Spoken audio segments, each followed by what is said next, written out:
देखिए, sorry for that. Look here, हम लोगों ने प्रेशर स्टार्ट किया topic that is called as a radiation pressure.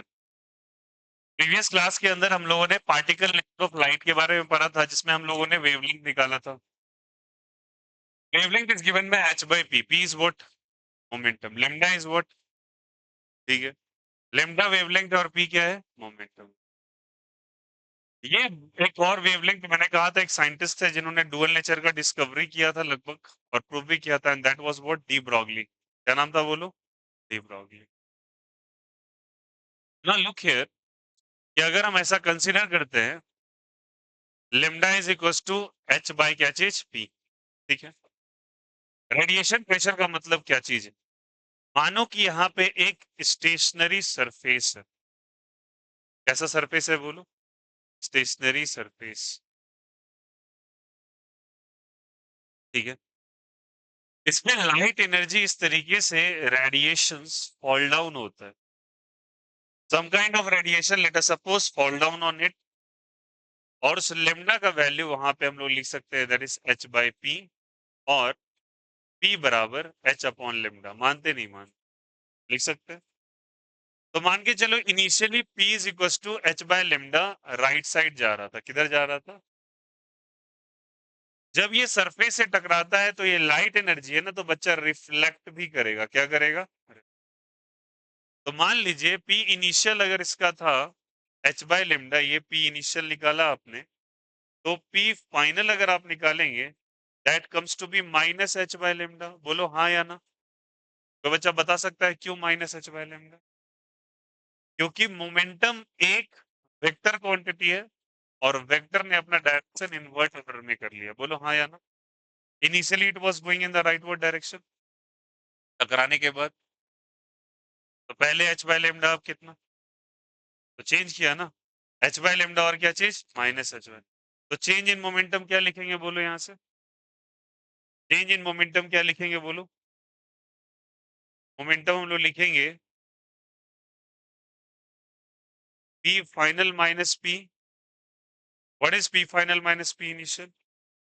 Minus h by lambda और क्या चीज? एच बाय लेमडा पहले से लिखेंगे क्या? तो what is the answer here? Minus two h by. Agreed? ये चेंज इन मोमेंटम किसका आया? लाइट का। लाइट को हम लोग क्या पिछले सेशन से ही फोटोन कंसीडर कर रहे हैं क्या, जो कि इसका पार्टिकल बिहेवियर? तो this is the change in momentum of photon. This what, जल्दी बताओ? Change in momentum of what? जल्दी बताओ। फोटोन। फोटोन टकराया, फोटोन टकरा के आया। तो दिस इज व्हाट बेसिकली, जल्दी बताओ सबको। Minus two H upon lambda is basically change in, बोलो सबको, मोमेंटम ऑफ किसका? मोमेंटम में चेंज, जल्दी बोलो। Of photon. Change in momentum of photon that is what? जल्दी बताइए। Minus two h by lambda. सही है क्या? Minus two h by lambda. But एक बात बताओ बच्चा, ये प्रेशर किस पे एग्जर्ट करें, खुद पे या वॉल पर? इससे टकराएगा उस पे ना। अभी मैं पेन से लिख रहा हूं इस पे, तो मैं पेन पे प्रेशर लगा, पेन से प्रेशर किस पे लगा रहा हूँ? बोर्ड। प्रेशर तो बोर्ड पे लग रहा है। तो अगर change in momentum of photon इतना है, तो अगर मैं change in momentum, momentum of wall निकालने जाऊं, तो उसके लिए क्या करना पड़ेगा? सारे बच्चे ध्यान देना। ये चेंज इन मोमेंटम है फोटोन का। किसका? जल्दी बताइए। फोटोन। तो फोटोन के लिए मैं पीएच लिख देता हूं, ठीक है। तो change in momentum of wall के लिए लिखता हूं डेल्टा पी डब्ल्यू। Okay, change in momentum of wall. अगर delta p of wall plus delta p of photon का जो सम होता है वो जीरो के बराबर होता है। किसके बराबर होता है? जीरो। ये कहां से लाए भैया? This comes from the word, आप लोगों ने सुना होगा कभी ना कहीं, कंजर्वेशन ऑफ मोमेंटम। क्या सुना है बोलो? कंजर्वेशन ऑफ मोमेंटम का यही स्टेटमेंट एक्चुअली क्या है, जल्दी बताओ यहां से। This is the conservation of क्या? जल्दी बताइए। Momentum. Conservation of momentum says the change in momentum of wall plus change in momentum of photon is equal to what? जल्दी बताओ। ठीक है, वॉल में चेंज इन मोमेंटम कितने का आया बोलो? नहीं पता। फोटोन में कितने का आया? -2h/λ का वैल्यू किसके बराबर? तो change in momentum of wall कितना आ गया बोलो सब? 2h माइनस जाके उधर प्लस हो जाएगा, तो माइनस या प्लस? प्लस। प्लस कितना आया जल्दी बताओ? 2h/λ। तो चेंज इन मोमेंटम किस पे आ गया जल्दी बताओ?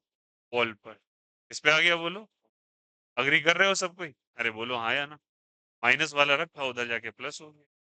ठीक है, अब अगर चेंज इन मोमेंटम आ गया तो इससे हमको निकालना क्या है ये बताओ। मैंने किसी एक फोटोन का इस्तेमाल किया, कितने फोटोन का? एक। तो एक h/λ तो एक ही फोटोन को रिप्रेजेंट करना है। बट क्या एक ही फोटोन किसी लाइट पार्टिकल पे नहीं रहता है? There are millions of photons are, एक बार में बहुत सारे फोटोन्स जाके टकराते हैं किसी भी सरफेस से। तो बोलेंगे if n photons are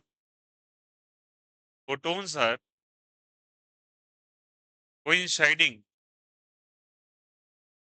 with the wall के साथ n फोटोन्स अगर टकरा रहे हैं तो change in momentum of wall कितना हो जाएगा बोलो? n मल्टीप्लाइड बाई, सीधी बात है, 2h/λ। बोलो हाँ या ना? अरे एक से इतना तो n से इतना, सीधी बात। कितना आ जाएगा बोलो? 2hn/, क्या हो जाएगा? नहीं आया? अरे बोलो हाँ या ना? एक फोटोन टकराया है, बच्चा उसी दिन बताया था कि बहुत सारे छोटे छोटे पार्टिकल्स अगर लाइट के डिस्ट्रीब्यूट कर दो उन्हें फोटोन्स कहते हैं। जब वो किसी ना किसी पार्टिकल के इंटरेक्शन में आते हैं तब ऐसा वो बिहेवियर शो करते हैं, और उसका जो वेवलेंथ का वैल्यू, उसका मोमेंटम का फॉर्मूला यही आता है। तो आपने किसी एक मोमेंटम का निकाला है, एक फोटोन का निकाला है, तो एन फोटोन्स का अगर आप निकालेंगे तो भैया एक का इतना तो एन का कितना, एन से मल्टीप्लाई करो। मैथ्स से सिंपल। बोलो आया नहीं आया? अब अगर मैं फोर्स निकालना चाहूं, क्या निकालना चाहूं?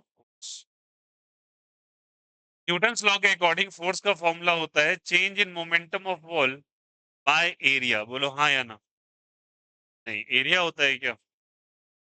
नहीं, बाय टाइम होता है। क्या होता है बोलो? Change in momentum by change in time क्या देता है बताओ? दे देता है। अगर ये फोर्स दे देता है तो what is change in momentum? सारे बच्चे बोलो। 2hn/λ into change in time को मैं मान लेता हूँ t। कितना मान लेता हूँ? t। कुछ t टाइम लगा। तो what is the formula of force? सारे बच्चे बताओ सबको। 2hn/λ इनटू क्या हो गया? t। ये क्या निकल गया बोलो? फोर्स। क्या निकल गया? फोर्स। सवाल है भैया, इतना तामझाम क्यों करना? क्या निकाल रहे हैं आप बोली? प्रेशर निकाल रहे हैं। और प्रेशर का फॉर्मूला क्या होता है बताओ? Force by area. Force by क्या होता है? एरिया। तो फोर्स निकल गया क्या? अब एरिया निकाल, आपको पता है एरिया अगर मालूम है तो बस बताओ। अगर मुझे प्रेशर निकालना है तो प्रेशर का फॉर्मूला क्या हो जाएगा बोलो सबको? फोर्स बाय प्रेशर बराबर फोर्स बटा एरिया। फोर्स क्या निकला है? 2hn/λ इंटू क्या हो जाएगा? ए। तो प्रेशर का फॉर्मूला हो गया, अच्छे से लिखो, 2nh/λ इंटू क्या चीज की, and this pressure is called as, कौन सा प्रेशर जल्दी बताओ? Radiation pressure. कौन सा प्रेशर कहलाएगा बोलो? Radiation pressure. यहां तक कोई दिक्कत, कोई आपत्ति? क्या सभी को समझ में आया? बोलो हाँ या ना? इसको कहते हैं 2nh/λ क्या हो जाएगा? अब देखो यार, यहाँ पे चेंज इन मोमेंटम आप लाए। अब ये NH into t into a, ठीक ना? ये जो दे रखा है आपको NH/λ/T into a, that comes to be what? जल्दी बताइए। Radiation pressure. कौन सा प्रेशर आ गया जल्दी बताइए? Radiation pressure. अब what is the meaning of radiation pressure? आपने कभी भी किसी लाइट की मदद से शीशे को टूटते देखा है? कभी नहीं देखा? आपको लगता है किसी लाइट्स की मदद से शीशा टूट सकता है? सकता ही नहीं टूटता। हाँ, हाई इंटेंसिटी ऑफ लाइट को गिरा दो ये काम हो जाएगा। हाई इंटेंसिटी ऑफ लाइट को गिरा दो ये काम हो जाएगा आपका। सेम NH/λ क्या हो जाएगा ये? अब NH/λ टी इंटू क्या हो गया? ए। अब एक बात बताओ, सारे बच्चे बताना यहाँ पे, ये जो होता है, अब याद रखेंगे यहाँ पे, ये NH/λ इंटू टी इंटू ए, इसका रेशियो याद रखिएगा I/C के बराबर हो। आई अपॉन किसके बराबर होता है? सी। आई क्या होता है? इंटेंसिटी। सी क्या है बोलो? Very good. I is what, जल्दी बताइए? इंटेंसिटी। प्रीवियस क्लास में डिस्कस किए थे क्या इंटेंसिटी का formula? Energy by area into time, कई बार बता चुके हैं। और सी क्या है बोलो? कितना होता है? और 8 मीटर पर सेकेंड। इनका जो रेशियो होता है वो इसी के बराबर आता है।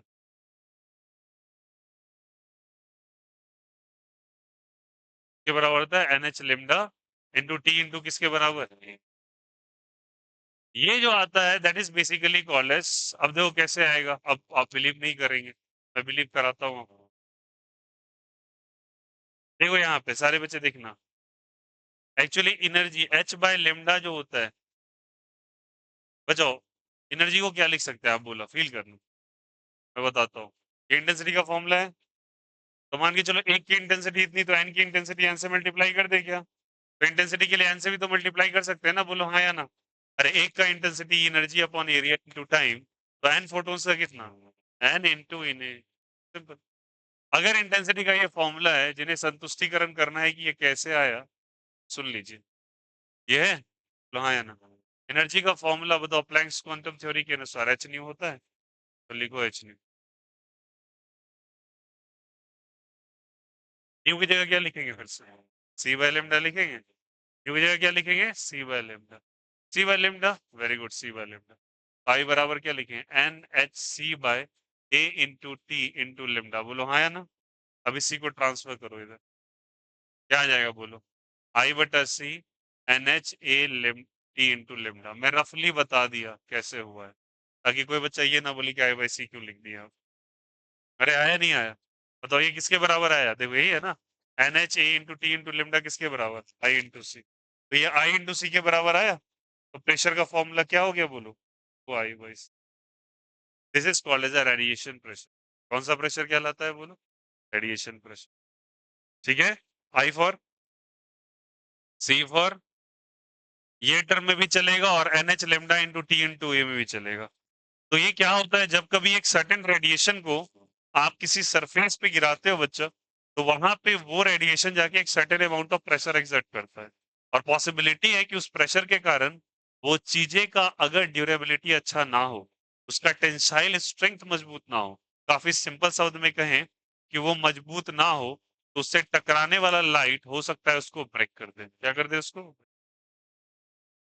आया समझ? इस कारण से वो ब्रेक हो जाएगा, स्प्लिट हो जाएगा, और स्प्लिट होके ये आंसर आ जाएगा 2i बाई क्या चीज? सी। दैट इज बेसिकली व्हाट, इसको हम लोग कहते हैं रेडिएशन प्रेशर। ठीक है। इन दोनों में से कोई भी फॉर्मूला आपको यूज केस में आ सकता है, डिपेंडिंग ऑन क्वेश्चंस आपके कैसे आ रहे हैं।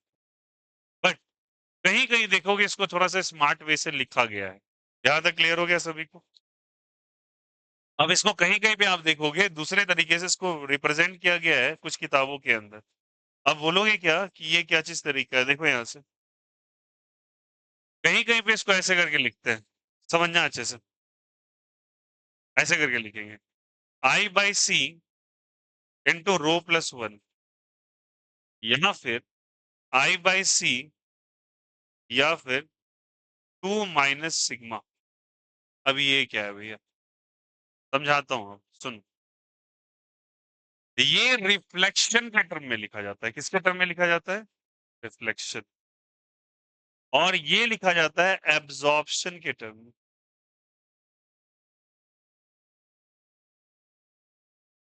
क्या मीनिंग हुआ समझाता हूं, शुरू से देखना, यहां पे आ जाओ।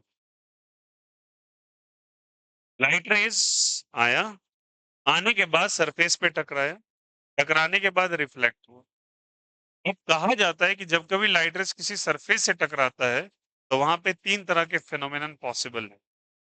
या तो लाइट रेज वापस हो जाए, या तो लाइट रेज एब्जॉर्ब हो जाए पूर्णतः, या लाइट रेज ट्रांसमीट हो जाए।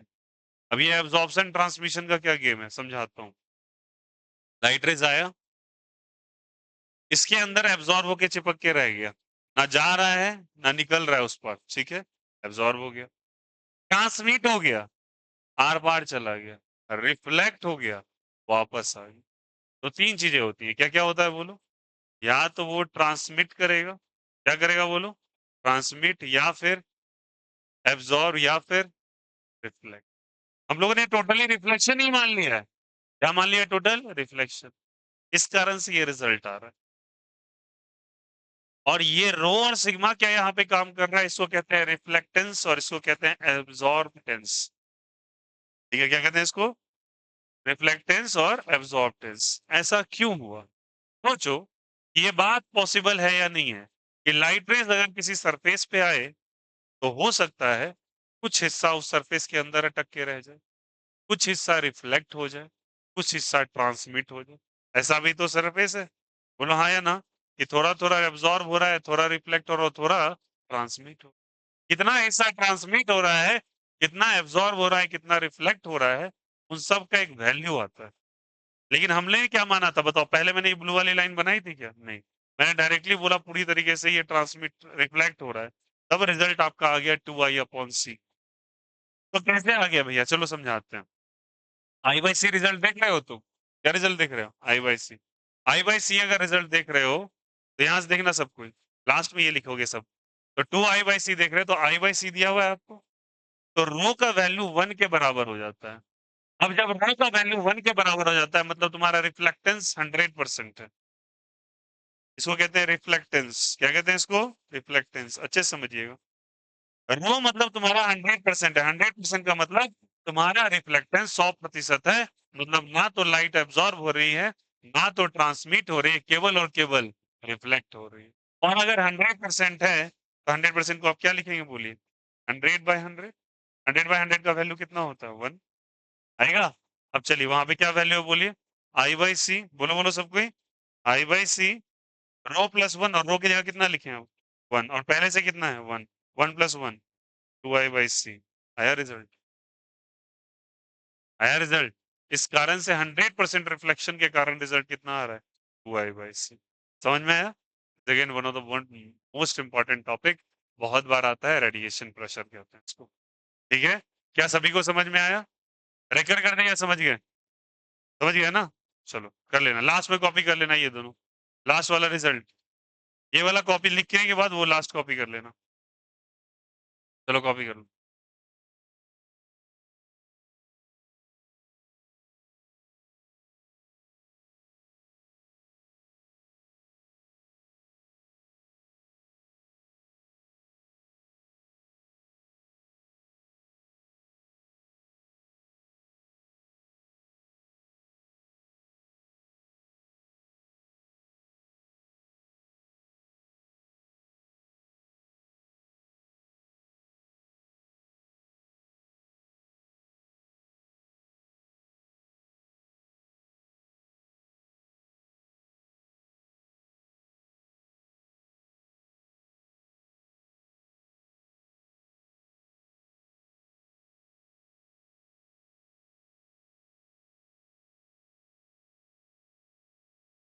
मैंने तो सर बोले कि वो कुछ मैट्रिसेस और कुछ कंबाइन करके दे रहे हैं।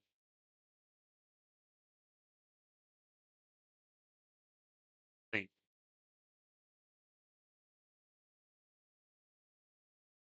हाँ, सर तो यही बोले जो आप बोल रहे हैं। नहीं, दीपक सर से मैंने पूछा तो बोले यही दोनों दे रहे हैं हम।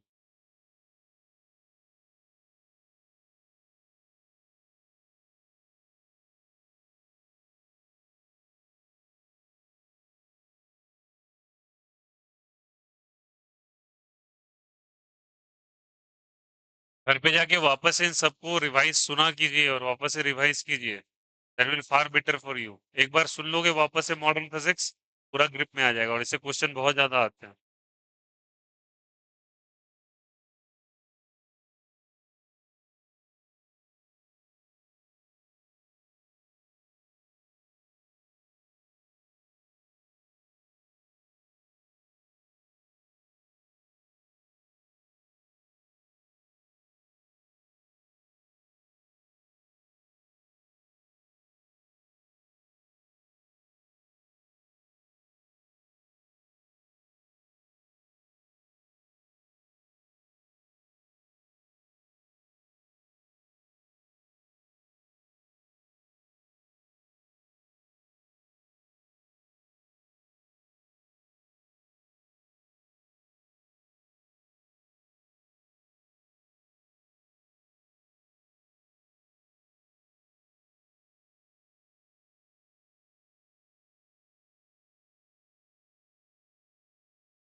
लिखा तुमने?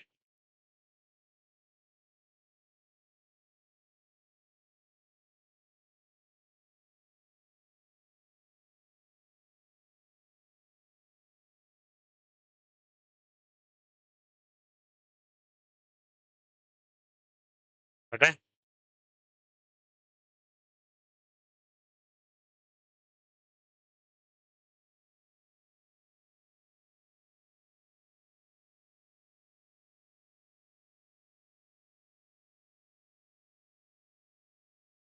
Now the topic is wave particle duality.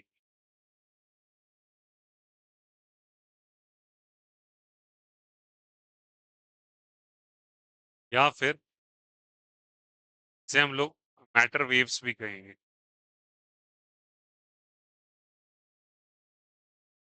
देखो यार, अगर आपको कोई ऐसा चीज कहा जाए कि जिससे आप ये प्रूव करो, हो गया लिखा हुआ, ये बात को प्रूव करो कि भैया ये मैटर वेव क्यों है, तो लॉजिक जानिए। लास्ट कॉपी करो।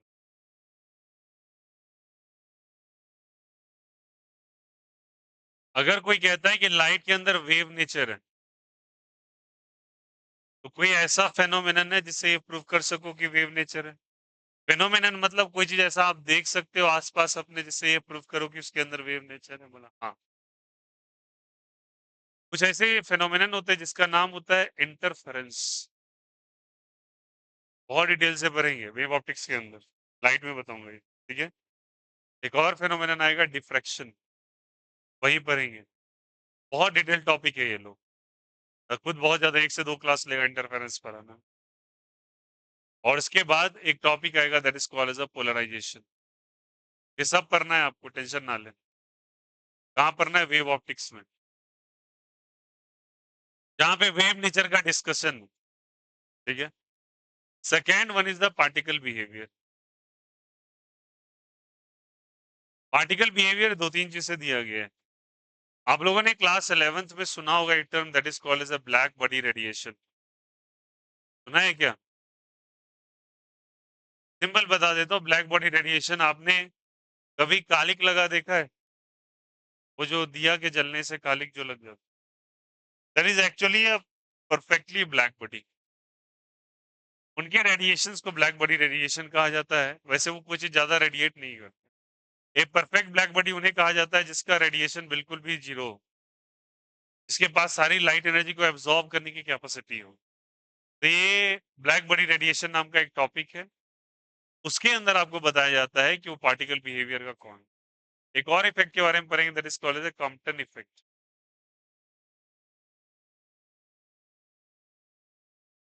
और एक होता है that is called as a photo electric effect. अभी पढ़ा था ना हम लोगों ने, कौन सा इफेक्ट जल्दी बताओ।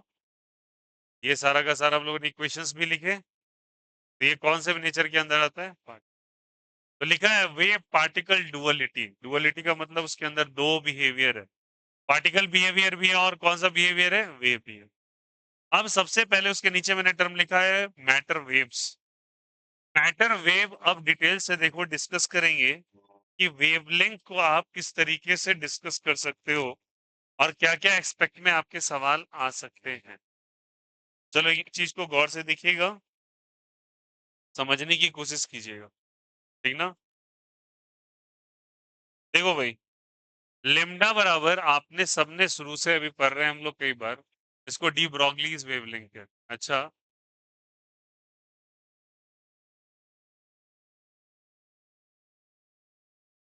इसको पार्टिकल वेव भी कहते हैं। Lambda is equal to h by p, अभी भी यूज किया ये चीज, बोलो हाँ या ना।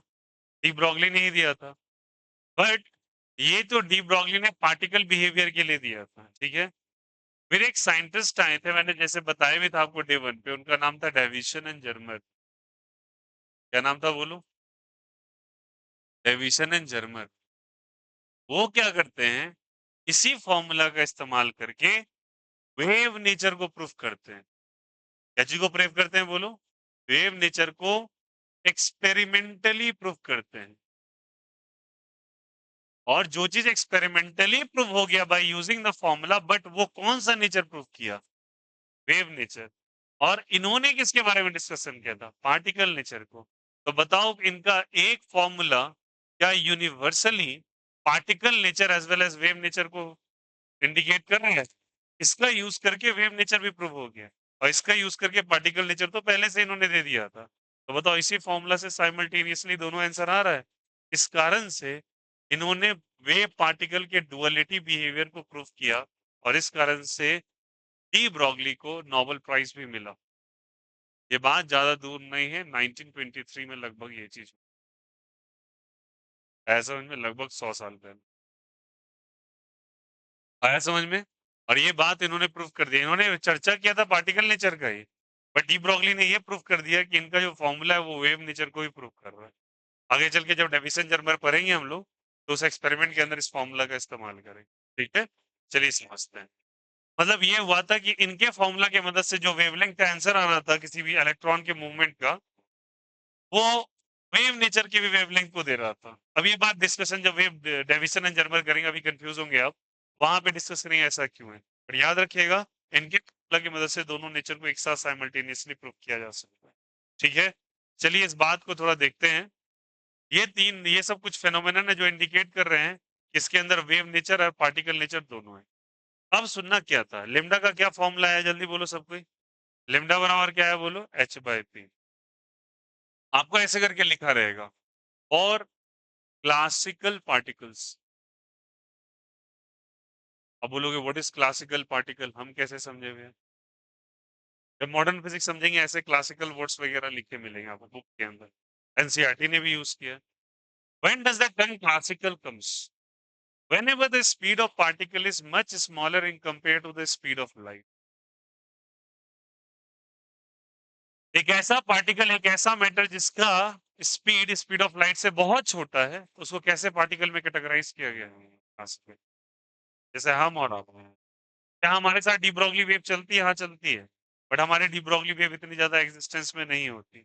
बट इलेक्ट्रॉन प्रोटॉन न्यूट्रॉन्स की होती है, न्यूट्रॉन की नहीं होती, चार्ज पार्टिकल्स। न्यूट्रॉन हो सकता है, अल्फा पार्टिकल, मतलब चार्ज होना जरूरी है।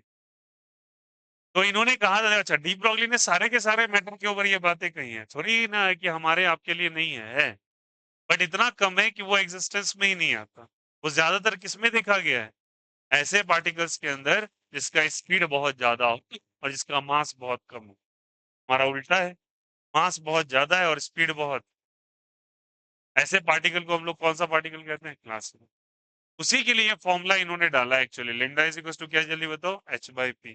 कैलकुलेशन इनका भी होगा। पी की जगह फर्दर क्या लिख देंगे बोलो, mv, mass into velocity, momentum का फॉर्मूला। अच्छा, मोमेंटम का फॉर्मूला बच्चे ये भी होता है, p बराबर root under 2m into kinetic energy. बोलो क्या होता है, बोलो सब कोई, root under 2m into kinetic energy. तो you can use the formula root under 2m into kinetic energy. तो अगर कभी भी क्लासिकल पार्टिकल्स आए तो उसके लिए आप ये फॉर्मूला इस्तेमाल करेंगे, जिनके लिए आप लोग क्लासिकल पार्टिकल्स के लिए जिनका वेलोसिटी स्पीड ऑफ लाइट से कम है, ये सारे फॉर्मूलाज लग जाए। h/p पढ़ा ही था, p का फॉर्मूला m भी। काइनेटिक एनर्जी टर्म में मोमेंटम को p बराबर रूट अंडर क्या लिखा जाता है, 2m की। m क्या है बोलो, मास। k ही क्या है, पुट करके आप आंसर निकालो। सेकेंड वन, अगर ये फॉर रिलेटिविस्टिक पार्टिकल के लिए यूज किया जाता, ये टर्म का इस्तेमाल मैंने पिछले क्लास में भी किया था, बोलो रिलेटिविस्टिक पार्टिकल किसको कहते हैं? जिसका मास बहुत कम हो और जिसका स्पीड बहुत, उनको कौन सा पार्टिकल कहते हैं? Relativistic particle. कौन कौन से हो सकते हैं? Electron, proton, neutron, neutron etcetera, positron, सब के सब।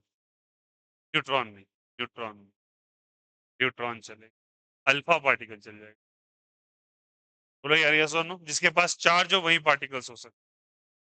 तो भैया ये वाला फॉर्मूला क्या इनके लिए नहीं लग सकता? लग सकता है, मैं क्या बोल रहा हूँ, सारे फॉर्मूला सबके लिए लग सकते हैं। बट अगर स्पीड ऑफ लाइट के कंपैरिजन में कोई है तो उनके लिए फॉर्मूला लग सकता है। मतलब ऐसा मानो, इलेक्ट्रॉन, प्रोटॉन, न्यूट्रॉन, न्यूट्रॉन जो भी है, चार्ज पार्टिकल जो है, उनके लिए दोनों फॉर्मूला एप्लीकेबल है, ठीक है। बट हमारे लिए ये वाला फॉर्मूला नहीं लगेगा जो अभी लिखने जा रहे हैं। अब ये फॉर्मूला क्या है बताओ, क्या लिखा है लिम्डा बराबर सारे बच्चे, h/p या फिर h/m भी किए क्या? इसी को मॉडिफाई किया गया है। v बराबर लिखते हैं v not upon root under sorry, यहाँ से v है, m क्या है जल्दी बताओ, मास है ना, m क्या है जल्दी बताओ, mass. If m is the mass, तो यहाँ पे अगर आपको लिखना चाहें, एक मिनट,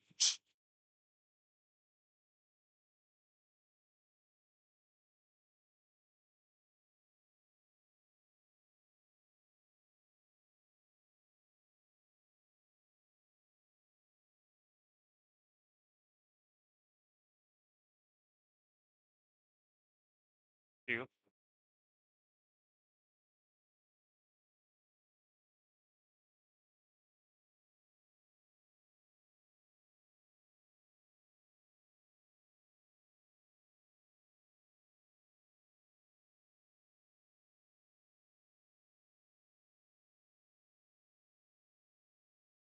हाँ चलिए देखिए,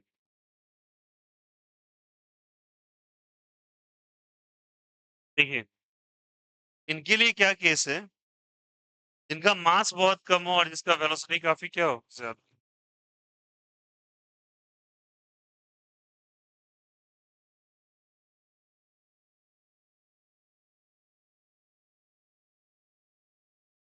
हाँ चलिए देखिए, इसके लिए एक फॉर्मूला आता है, that is m not, m is equal to m not 1 - v by c का होल स्क्वायर।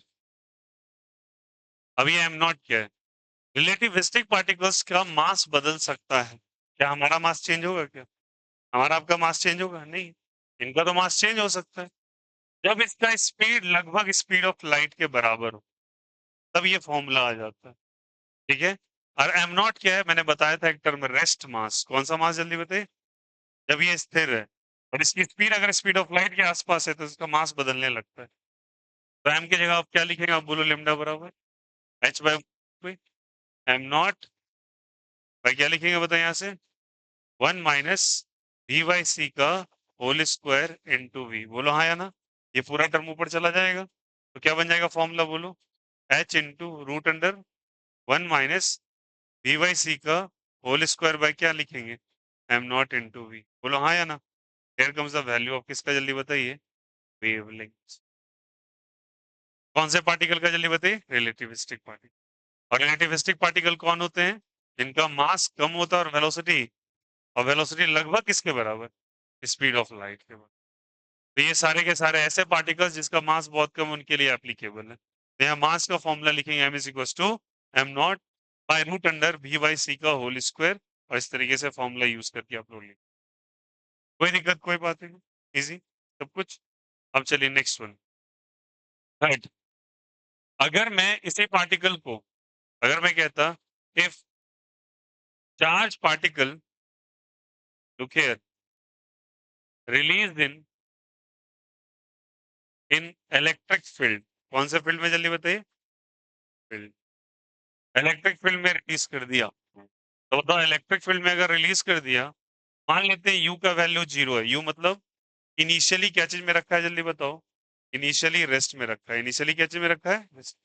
तो v बराबर u प्लस क्या जानते हैं 80, सब कोई, तो v बराबर u की जगह बोलो 0, a इंटू क्या हो जाएगा t, तो v बराबर क्या आ गया 80।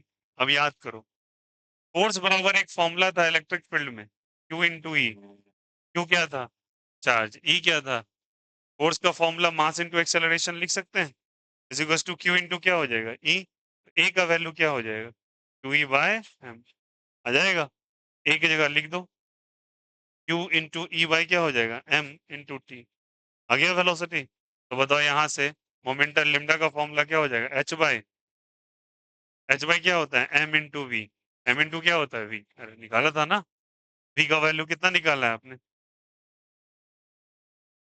बोलो क्या हो जाएगा q e by m into t, m से m, तो लिम्डा का value q h by q e into क्या चीज t, this is the formula of again wavelength. अब देखो उस वेवलेंथ का फॉर्मूला कितना ज्यादा वेरी करते जा रहा है, पहला क्या था आंसर बोलो, लिम्डा बराबर, लिम्डा बराबर बोलो कितना था, लिम्डा बराबर फर्स्ट आया था h बाय p, फिर क्या लिखा, फिर कौन से पार्टिकल्स के लिए, और क्लासिकल पार्टिकल किनको कैटेगराइज करते हैं, v जिसका बहुत छोटा है, जल्दी बताइए सी, और अगर रिलेटिविस्टिक पार्टिकल है तो v का वैल्यू किसके बराबर है? c के बराबर है क्या? वहां पे m का डेटा ही बदल जाता है, मास ही बदलने लगता है। m इज इक्वल टू क्या लिखते हैं? m not by root under 1 minus b by c का whole square. v is the speed of a particle and c is the speed of light. और वहां देखना v इज near by equal to c हो जाएगा। तो यहाँ से अपने मास का वैल्यू रखा और फॉर्मूला बना लिया, that is called as a relativistic particles के लिए। फिर आगे आएंगे आप। अच्छा, क्या बोलोगे आप इन पार्टिकल्स के लिए एप्लीकेबल नहीं है? It is applicable for both the particles, but जो ये पार्टिकल है वो यहाँ पे नहीं जा सकता। समझ में आई? ऐसा कैटेगराइज करना। आप और हम इस फॉर्मूला को यूज नहीं कर सकते, बट ये चाहे तो ये फॉर्मूला भी यूज करेगा और ये भी यूज करेगा, डिपेंड कर रहा है उसका। बोलो समझ में नहीं बात है? दोनों के लिए एप्लीकेबल है। फिर आ जाओ। चार्ज पार्टिकल को अगर हम लोग इलेक्ट्रिक फील्ड में फेंकते हैं तो फॉर्मूला क्यू ही होता है, v बराबर u plus 18 Newton, sorry equation of motion. u का वैल्यू कितना लिखा? 0। v बराबर 80, और यहाँ से यहाँ पे a की जगह क्यू ई बाई क्या रख दिया? m। तो मेरे पास एक और फॉर्मूला बन गया किसी इलेक्ट्रिक फील्ड के प्रेजेंस। पॉइंट नंबर 3 समझ में आया सभी को? 1 2 3 क्लियर है? बोलो हाँ या ना। 2 है, दिस इज द 3। ओके, चलिए फोर्थ में अगर हम देखें, बताएंगे इसको। टॉपिक डाल लिया था आप लोगों ने? नहीं डाला था टॉपिक लिख। अच्छा चलो फोर्थ ध्यान, कोई बात। देखो, अगर हम डालते कौन से फील्ड के अंदर डाला गया था? इलेक्ट्रिक फील्ड के अंदर। अगर इसको मैग्नेटिक फील्ड में डालते, if charge is projected in magnetic field,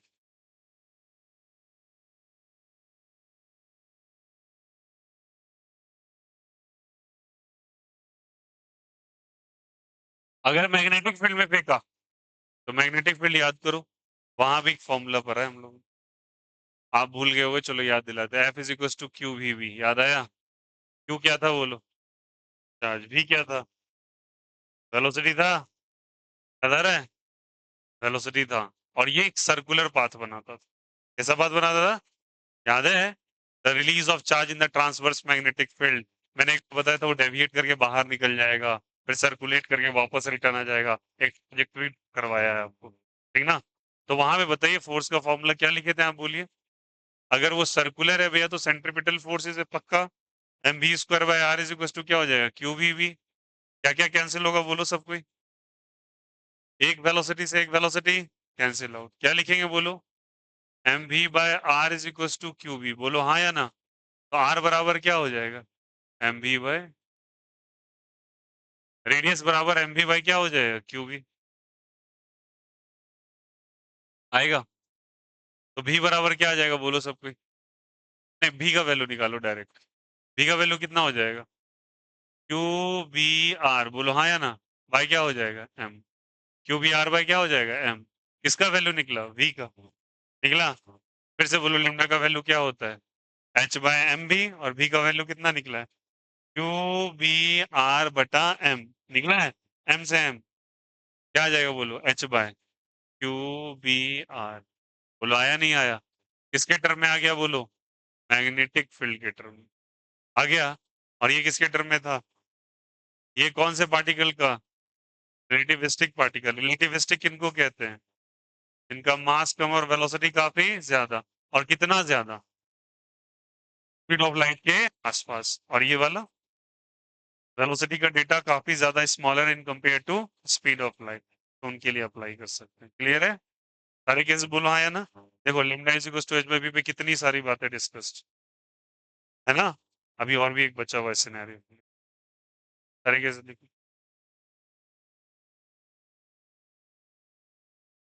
way particle duality और मैटर वेव्स लिखेगा, और ये बस कुछ डिस्कशन बचा है। This chapter will going to end, chapter ही खत्म हो जाएगा। उसके बाद इसके सारे क्वेश्चंस लगाएंगे हम लोग, फिर हम लोग एटम्स पढ़ेंगे, फिर उसके क्वेश्चंस करेंगे और न्यूक्लियाई।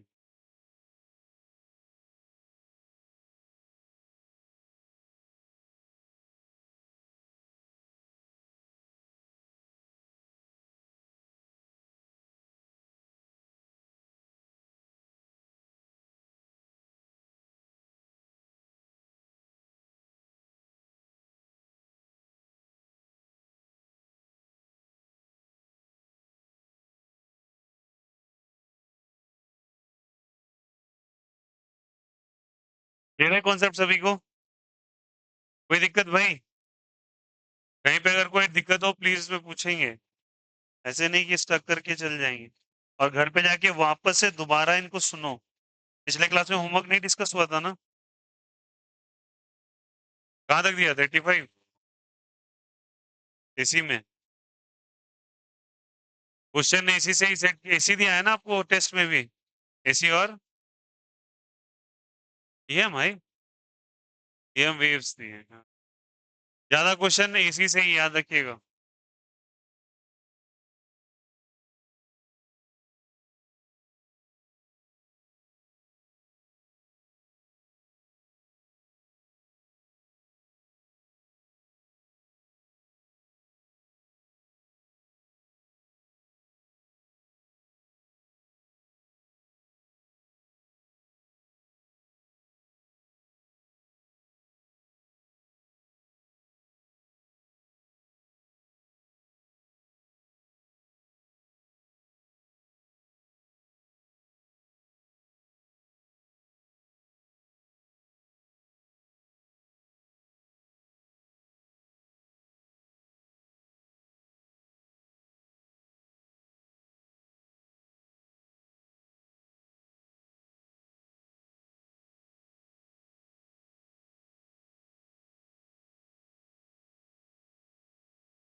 लिख लिया सबने? Now the fifth one,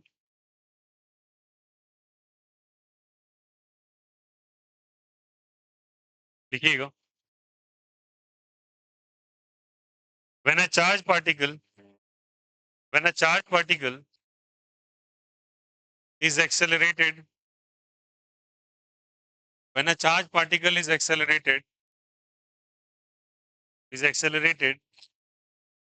under certain potential difference, is accelerated under certain potential difference, under certain potential difference, potential difference,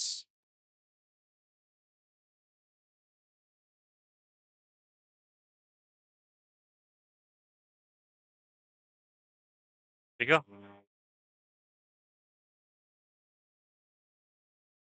kinetic energy का फॉर्मूला क्या जानते हैं आप लोग?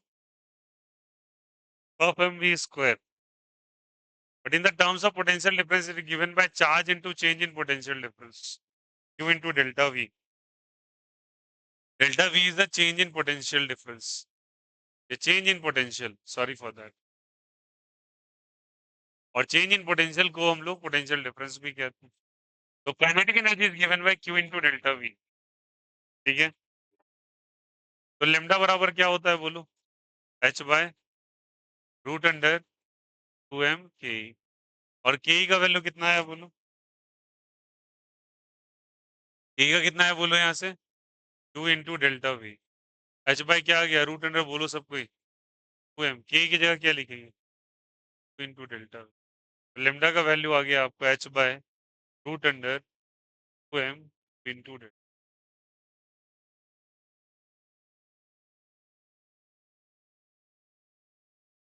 m is the mass, q is the charge, delta v is what, जल्दी बताइए?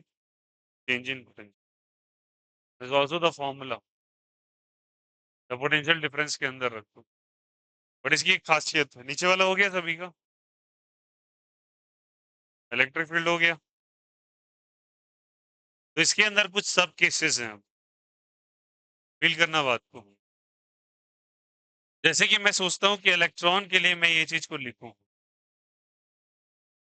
अब electron का चार्ज और मास आपको पता होता है ना? इलेक्ट्रॉन का चार्ज कितना है बोलो? 1.6 into 10 to power of minus 19, magnitude wise फिर माइनस लगा सकते हैं। मास क्या है? कई बार आया रखा है ये, बोलो हाँ या ना? प्रोटॉन का भी होगा, न्यूट्रॉन का भी होगा, न्यूट्रॉन का भी होगा, सबका होता है। अगर लेमडा आपको इलेक्ट्रॉन का निकालने के लिए कहा जाए तो क्या डेटा हो इसके लिए? तो इसके लिए वैल्यू आता है बच्चे, वो निकल के आता है 12.27 upon root under delta V degree angstrom. Result directly याद रखना है। एच का वैल्यू भी पता है ना आपको? एच का भी क्या लिखते हैं बोलो? 6.63 into 10 to power of minus 34, बोलो हाँ या ना? अब ये तो बड़े बड़े डेटाज हैं, रूट लगा हुआ है, कैलकुलेशन में दिक्कत होगा, direct result 12.27 by root under delta V. Delta V is the potential difference. कहीं कहीं डेल्टा वी को वी भी लिख देते हैं, तो यहाँ डायरेक्टली रिजल्ट लिखोगे, क्या लिखोगे? Lambda of electron is equal to 12.27 by root under V in degree angstrom. अगर ये इलेक्ट्रॉन के लिए आया तो अल्फा पार्टिकल का भी कुछ होता है। अगर अल्फा पार्टिकल का पूछ ले, अल्फा पार्टिकल का याद रखिए, mass of alpha particle is 4 times of mass of proton and charge on alpha particle is 2 times of charge on proton, ठीक है? पुट करके रिजल्ट क्या आएगा? तो लेमडा अपॉन आएगा 0.101 by root under V degree angstrom, अगर alpha particle के लिए पूछा तो। इसके लिए पूछा, जल्दी बताइए? Alpha particle. और अगर यही चीज आपका पूछा जाए, अल्फा पार्टिकल, यही चीज आपके लिए पूछा जाए न्यूट्रॉन के लिए, किसके लिए जल्दी बताओ? न्यूट्रॉन। लेमडा ऑफ न्यूट्रॉन अगर आप लिखोगे, न्यूट्रॉन क्या है? इसका मास ऑफ न्यूट्रॉन जो होता है that is equals to 2 times of mass of proton and charge on neutron is equals to charge on proton, same, mass दुगुना हो जाता है। इसके लिए लिखोगे तो लेमडा बराबर आ जाएगा 2.02 0.202 by root under v degree angstrom, इसका 2 गुना कर दें, ठीक है। और अगर प्रोटॉन के लिए पूछा जाए, किसके लिए बताओ, प्रोटॉन के, और लेमडा ऑफ प्रोटॉन जो आता है बताइए 0.286 by root under v degree angstrom.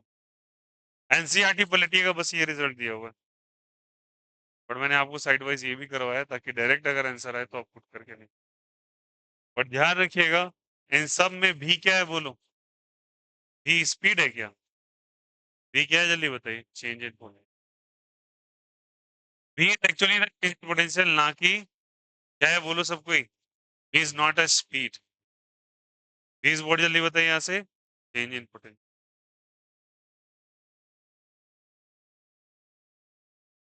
और ये वाला डेटा भी आप दिमाग में रखेंगे जो भी बताया गया है। तो दिस कौन सा पार्टिकल जल्दी बताओ यहाँ से, alpha particle, this is the neutron, this is the proton and this the electron.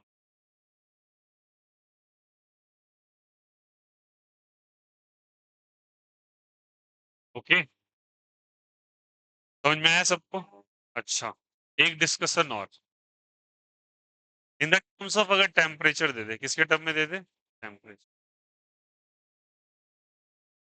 In the terms of temperature,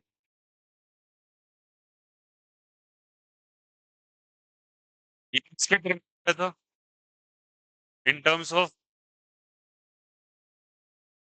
potential difference, और इन टर्म्स ऑफ क्या दिया, टेम्परेचर।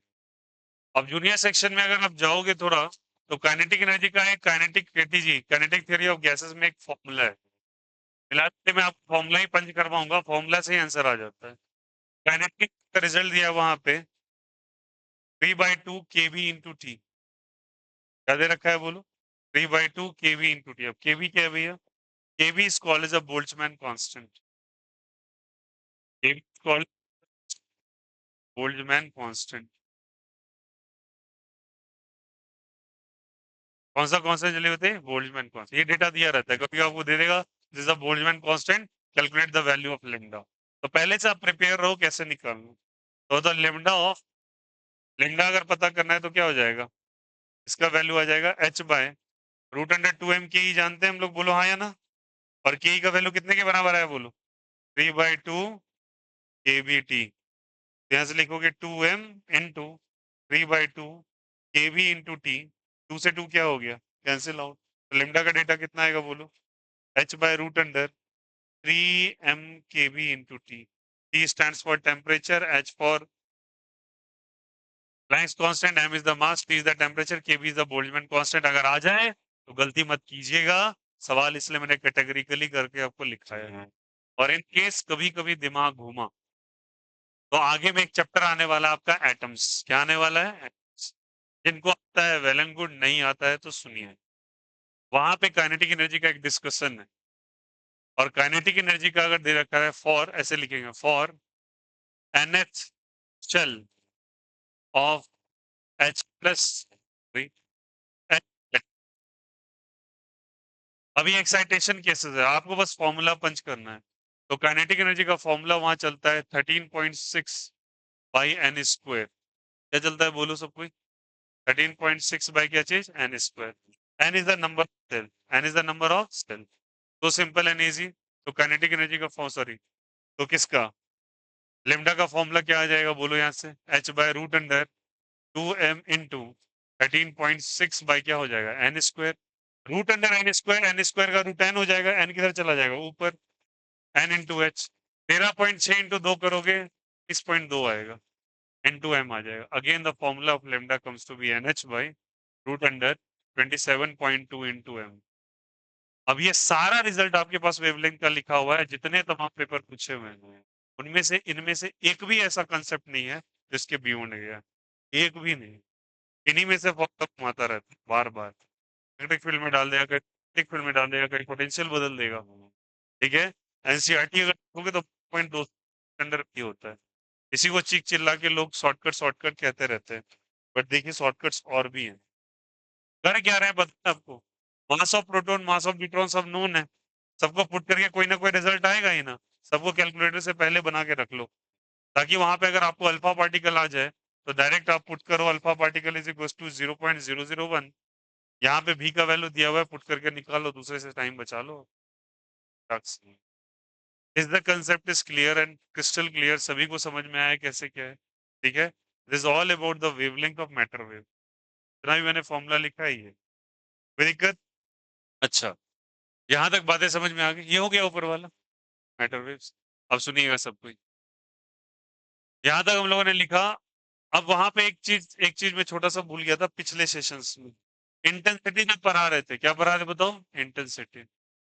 इंटेंसिटी का एक रिलेशन डिस्टेंस के साथ होता है, किसके साथ होता है? डिस्टेंस। सोच के बताओ, बल्ब आपको चमकता हुआ कब ज्यादा नजर आएगा, दूर से या नजदीक से? दूर से ज्यादा चमकता नजर है, जितना नजदीक होगे ब्राइटनेस उतना बढ़ेगा, सिंपल बात है यार।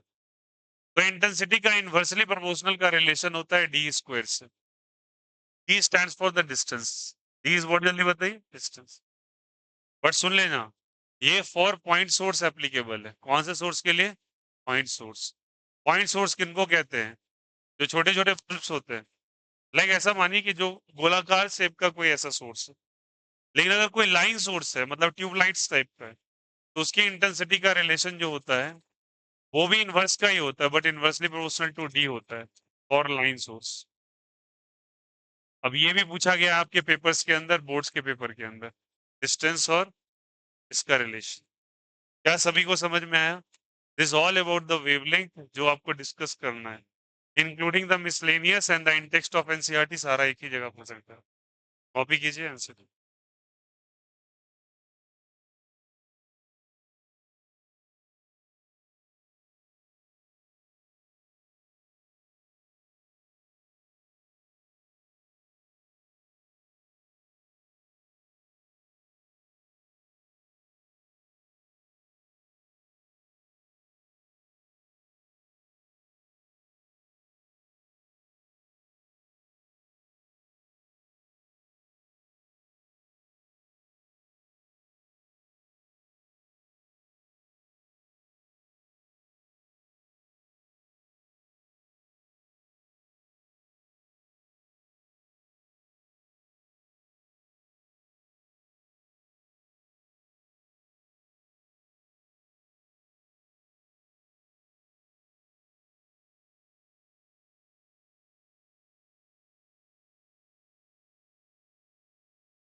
हेलो।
कहाँ? और लाइन सोर्स, और लाइन सोर्स और पॉइंट सोर्स।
देख लिया?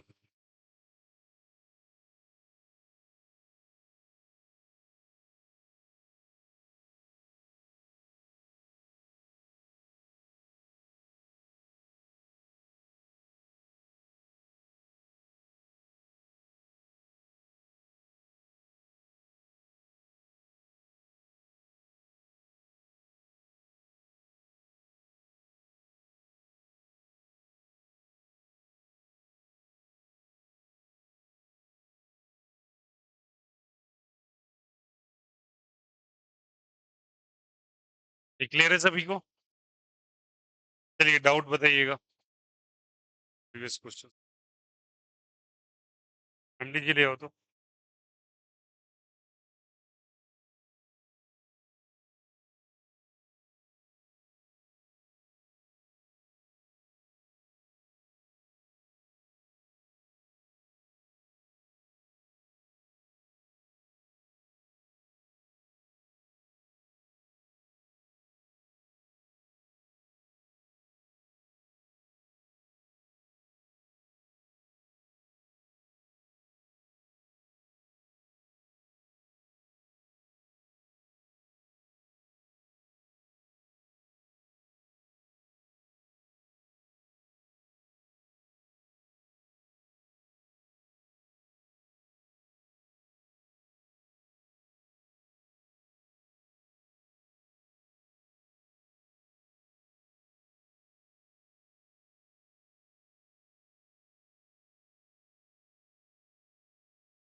चलिए बताइएगा कौन सा।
चलिए देखिएगा, a condenser of capacity is charged by the potential V1.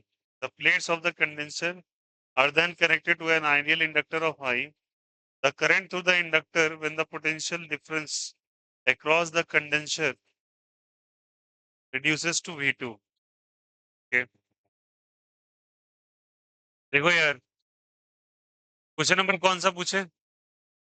83। देखिए 83 क्या है? 83 में भैया Q इज इक्वल टू, सुनो, कंडेंसर यहाँ टर्म कैपेसिटर के लिए यूज किया गया, किसके लिए चले बताओ? ठीक है, कैपेसिटर को शुरू में चार्ज किया गया, कैपेसिटर को शुरू में चार्ज किया गया by the capacity of Q is equal to Q nought. Q is equal to क्या चीज? Q nought cos omega T, सभी को पता है ये बात। Q is equal to Q nought क्या चीज? Cos omega. शुरू में कैपेसिटर ऐसे चार्ज था, फर्दर बोला गया कि इसको एक इंडक्टर से कनेक्ट कर दिया गया, ठीक है। इसका पहले पोटेंशियल डिफरेंस V1 था, बाद में रिड्यूस हो गया, कितना हो गया? V2। ठीक है, अप्लाई करते हैं। पहले चार्ज Q नॉट था, शुरू में चार्ज Q नॉट था, बाद में ये चार्ज रिड्यूस होके क्या चीज में कन्वर्ट हो गया? Q में। जब पोटेंशियल V1 था तो Q नॉट था, V2 था तो क्या हो गया? Q। हमको कैपेसिटर के लिए फॉर्मूला पता है, Q is equal to CV, बोलो हाँ या ना? तो अप्लाई करेंगे Q is equal to CV। तो चार्ज के लिए क्या लिखेंगे? पहले वाले के लिए Q के सामने क्या करस्पॉन्डिंग पोटेंशियल है? V2, तो CV2। और इसके लिए क्या हो जाएगा बोलो? पहले वाले के लिए CV1। कैपेसिटेंस तो नहीं बदलेगा ना, तो C से C क्या हो गया? कैंसिल। तो V2 is equal to V1 और यहाँ पे cos omega T. Well and good. V2 by V1 किसके बराबर आ गया? cos omega. आपसे पूछा क्या है? क्या निकालने पूछा है आपसे? क्या पूछा है? Current, current across the inductor पूछा है आपसे। कैपेसिटर के अक्रॉस करंट पूछा है। करंट का फॉर्मूला क्या जानते हैं? dq बटा dt। q का वैल्यू क्या लिखा है आपने? q not cos omega T. बहुत ही बढ़िया, बहुत ही सुंदर बाय dt। q नॉट को बाहर निकाल लीजिए, डिफरेंशिएशन रिजल्ट बताइएगा cos ओमेगा टी का differentiation. Actually sine omega T minus हो जाता है, sine omega T with the minus sine, यहाँ माइनस रहता है, बोला था ना, ये डिस्चार्ज हो रहा है तो माइनस माइनस और ये प्लस हो जाए। ठीक है, तो करंट का डेटा कितना आ गया बोलो? Q nought omega sine omega T. LC oscillation ये वाला एक्सप्रेशन निकालना है हम लोगों ने, ठीक है। अब चलिए, अगर मुझे एक्सप्रेशन निकालना है तो क्या क्या चीज मेरे पास प्रेजेंट है वो देख लेते हैं, अपने आप आंसर आ जाएगा। चलिए, क्यू नॉट, क्यू नॉट का वैल्यू आंसर किस चीज में लाना है? क्यू नॉट के टर्म में लाना, सिस्टम में लाना आंसर भाई। क्यू नॉट है आंसर? नहीं, आंसर क्यू नॉट के टर्म में तो नहीं है। चलो देख लेते हैं फिर। क्यू नॉट मतलब पहला वाला CV1 V1 V2 के टर्म में डालना है।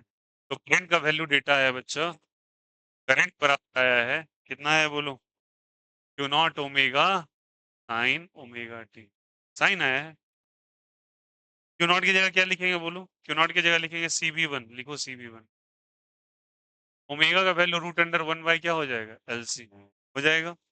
हमको साइन का नहीं कॉस का वैल्यू पता है, बट साइन और कॉस में रिलेशन होता है, रूट अंडर क्या होता है? 1 माइनस कॉस स्क्वायर ओमेगा, होता है ना मैथ्स के अनुसार। Sine square theta plus cos square theta is 1, तो वहां से आया साइन थीटा का वैल्यू। अब चलिए, यहाँ से CV1 लिख देंगे और यहाँ से रूट अंडर वन बाई क्या हो जाएगा? LC इंटू 1 माइनस कॉस का वैल्यू, कॉस का वैल्यू कहाँ है? V2 बाय लिख लीजिए। V2 बाय क्या हो जाएगा? V1 का whole square, solve it. C1 V1 by root under 1 into LC, और यहाँ पे एलसीएम लेंगे, ये V1 square minus V2 square by V1 का होल स्क्वायर, बोलो हाँ या ना? सॉल्व इट अगेन, तो यहाँ से हो जाएगा CV1 into 1 bye root under क्या हो जाएगा? LC। यहाँ से V1 स्क्वायर माइनस क्या हो जाएगा? V2 स्क्वायर का रूट, V1 स्क्वायर का रूट, V1 V1 से V1 क्या हो जाएगा? कैंसिल। ये रूट अंडर सी, या रूट अंडर सी, ये सी है, रूट अंडर सी टाइम्स कैंसिल होगा, तो रूट अंडर सी, सी के रूट के अंदर चला जाएगा और ये हो जाएगा V1 square minus. Question number 83 done. Next, बढ़िया सवाल है, एलसी ऑसिलेशन पे बेस्ड है, बहुत अच्छा क्वेश्चन। बस रीअरेंज करना था और कुछ नहीं, बट हाँ क्वेश्चन का स्तर अच्छा। क्या 82, 82 अभी कौन सा बताया, 83 बताया था ना।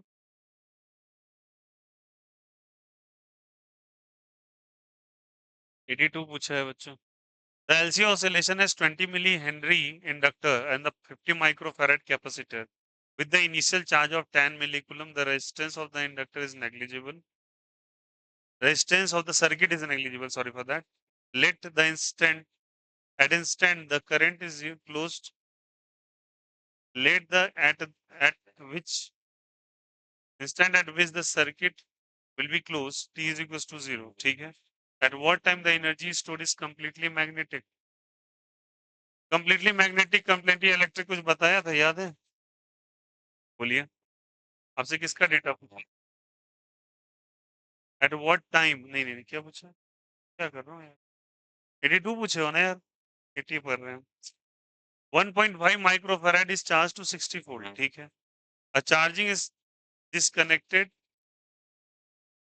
and a 50 millihenry coil is connected in the series with the capacitor so that the LC oscillations are, assuming that the circuit contains no resistance, the maximum current in the coil of the circuit. maximum current पूछा है आपसे.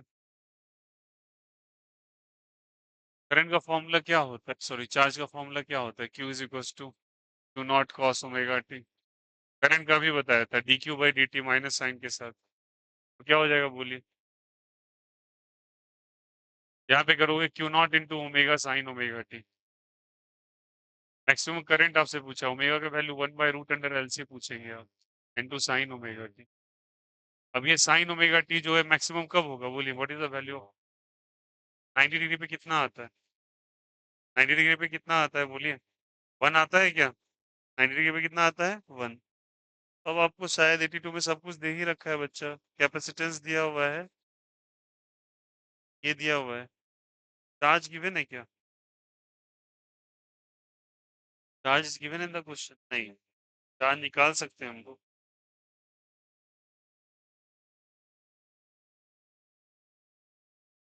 Not सी दिया हुआ है, सी दिया है, we दिया. चलो देखो यार, दो तो गया, मैक्सिमम करंट पूछा है तो साइन का वैल्यू मैक्सिमम कीजिए. साइन का मैक्सिमम वैल्यू कितना होता है बोलिए, 1. पाई बराबर क्या हो जाएगा, q naught by root under L से हो जाएगा.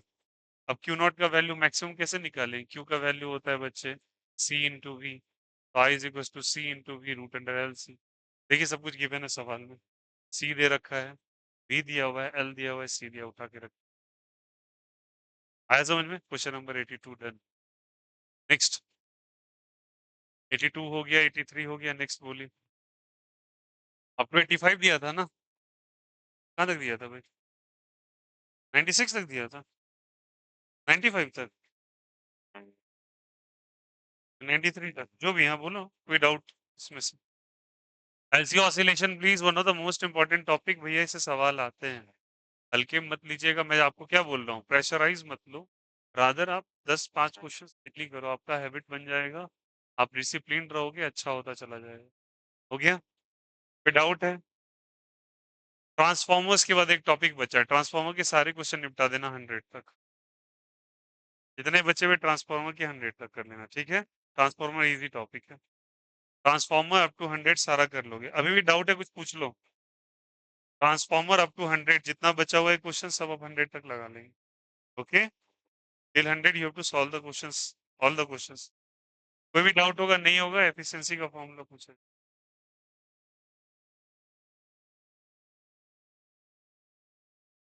हो गया सभी का, कोई दिक्कत कोई आपत्ति इससे रिलेटेड, पक्का समझ में आ गया. अच्छा, आज वाले टॉपिक में कोई दिक्कत, द कांसेप्ट इज क्लियर. वापस से जाइएगा, रिवाइज कर लीजिएगा पूरा, कहीं कोई दिक्कत हो स्ट्रक हो, you can ask again. Okay, चलो बाय बाय, टेक केयर.